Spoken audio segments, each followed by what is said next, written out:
હે અંબે, જય અટકેશ, કેમ છો? પાછો એક આધ્યાત્મિક વિષય લઈને આવ્યો છું. મારી પાસે બુક છે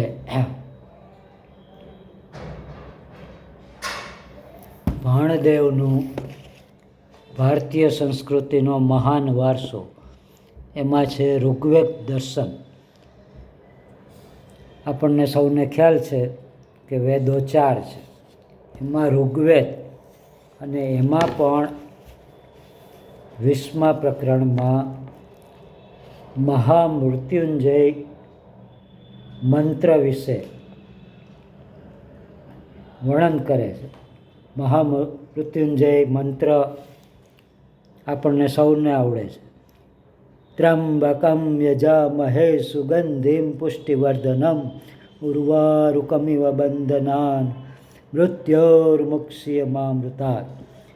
ત્રંબક રુદ્રદેવનું અમે યજન કરીએ છીએ, જે જીવનમાં સુગંધ અને પુષ્ટિનું વર્ધન કરે છે. જેમ કાકડી આદિ ફળો પાકી જતાં બંધનથી આપોઆપ મુક્ત થઈ જાય છે, તેમ તે દેવ અમને મૃત્યુરૂપી બંધનથી મુક્ત કરે, પરંતુ અમૃતથી વિયુક્ત ન કરે. આ મંત્રના ઋષિ વશિષ્ઠ છે, દેવ રુદ્ર છે, છંદ અનુષ્ટુપ છે.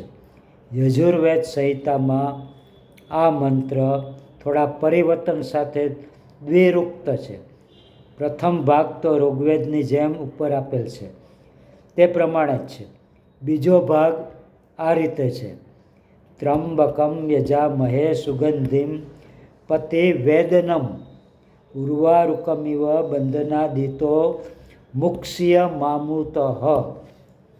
ત્રંબક રુદ્રદેવનું અમે યજન કરીએ છીએ, જે જીવનમાં સુગંધનું વર્ધન કરનાર અને સંરક્ષણ સત્તાનો પ્રત્યક્ષ બોધ કરાવનાર છે.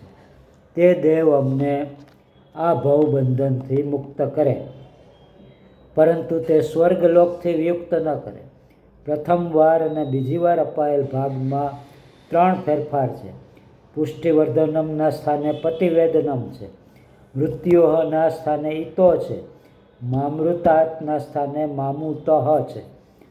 મહામૃત્યુંજય મહામંત્ર તરીકે પ્રસિદ્ધ તો છે જ, જે ઋગ્વેદમાં આપેલ છે, અને યજુર્વેદમાં આપેલ મંત્રનો પ્રથમ ભાગ મહામંત્ર છે. આ મંત્ર મહામૃત્યુંજય મંત્ર તરીકે પ્રસિદ્ધ છે. આધ્યાત્મિક અધપતનમાંથી બચાવીને અમૃત તરફ દોરનારા મંત્ર છે. જેમ ગાયત્રી મંત્ર સાર્વભૌમ મહામંત્ર છે, તેમ આ મહામૃત્યુંજય મંત્ર પણ સાર્વભૌમ છે. ગાયત્રી મંત્રના દ્રષ્ટા ઋષિ વિશ્વામિત્ર છે. આ મંત્રના ઋષિ વશિષ્ઠ છે. બંને આપણી વૈદિક પરંપરાના દિગ્ગજ મહર્ષિઓ છે. તેમના દ્વારા પ્રણીત બંને મહામંત્રો પણ આપણી સંસ્કૃતિના દિગ્ગજ મંત્રો. હવે આ અર્થનો વિચાર કરીએ. આ મંત્રમાં રુદ્રદેવને પ્રાર્થના કરવામાં આવે છે. વસ્તુતઃ આ મંત્રમાં રુદ્ર શબ્દનો પ્રયોગ થયો નથી, પરંતુ રુદ્રદેવને અહીં ત્રંબક કહેલ છે. ત્રંબક એટલે ત્રિનેત્ર, અર્થાત 3 આંખોવાળા. રુદ્રદેવને અહીં 3 નેત્રોવાળા કહેલ છે. શિવજી રુદ્રનું જ સ્વરૂપ છે. શિવજીને પણ 3 નેત્રો છે. 2 નેત્રો તો સર્વસામાન્ય છે.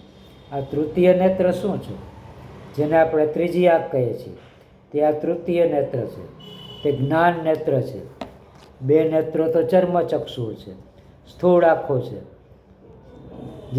જેનું આપણને દર્શન થાય છે, જે પાર છે. કોના થકી થાય છે? સ્થૂળ સૃષ્ટિથી પર જે પાર છે, તેનું દર્શન જે આંખેથી થઈ શકે તે જ્ઞાનચક્ષુ, તે જ તૃતીય નેત્ર છે. શિવજીના ચિત્ર કે આકૃતિમાં 2 આંખની વચ્ચે અહીંયા જે આપણે ચાંદલો કરીએ છીએ, તેને આજ્ઞાચક્ર કહેવામાં આવે છે. રુદ્ર કે શિવજીના લલાટમાં તૃતીય નેત્ર છે, જેને ચિદબ્રહ્મ જ્યોતિ કહેવામાં આવે. આ જ્ઞાન દ્રષ્ટિથી સર્વ કાંઈ ગમ્ય બને, જે સામાન્ય આંખ માટે અગમ્ય છે. જે તે સર્વ આ તૃતીય નેત્ર દ્વારા ગમ્ય બને છે. રુદ્ર કે શિવજી આ તૃતીય નેત્ર ધરાવે છે, તેથી એને ત્રંબક કહે છે.